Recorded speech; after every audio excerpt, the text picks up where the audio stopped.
वकील हे फक्त पक्षकारांचे प्रतिनिधी म्हणून काम करत असतात. त्यामुळे कोणतेही आश्वासन देण्यापूर्वी वकिलांनी पक्षकाराची स्पष्टपणे परवानगी घेणे आवश्यक व जरुरीचे असते. कारण निर्णय घेण्याचा संपूर्ण हक्क हा पक्षकाराकडेच असतो.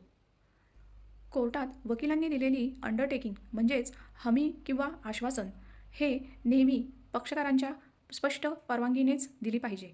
उदाहरणार्थ, आम्ही बांधकाम 2 दिवस करणार नाही, असं अंडरटेकिंग देणे किंवा आम्ही प्रॉपर्टी तब्दिली करणार नाही, प्रॉपर्टीमध्ये बदल करणार नाही किंवा प्रॉपर्टी विकणार नाही, असं ज्यावेळेस वकील कोर्टात अंडरटेकिंग देतात, म्हणजेच एक प्रकारे कोर्टात वचन देतात, त्यावेळेस त्या पक्षकारांची, त्या क्लायंटची परवानगी घेणे आवश्यक असते. कारण कोर्टात लिहून दिलेलं अंडरटेकिंग पाळण्याची पूर्ण जबाबदारी ही पक्षकारांवर येते.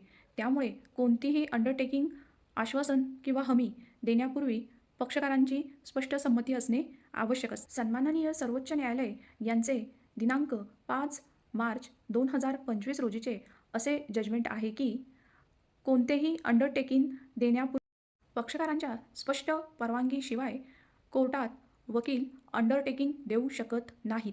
कारण निर्णय घेण्याचा पूर्ण हक्क हा पक्षकारांचा आहे, वकिलांचा नाही. पण जर कोणाला असं वाटत असेल की ठीक आहे, दिलं वकिलांनी लिहून, दिलं अंडरटेकिंग, पक्षकारांना विचारलंच नाही, परंतु कोणताही निर्णय हा अंडरटेकिंग देण्यापूर्वी वकिलांनी पक्षकारास विचारले नाही, तर ते एक प्रकारे प्रोफेशनल मिसकंडक्ट म्हणजेच एक व्यावसायिक चूक मानले जाऊ शकते.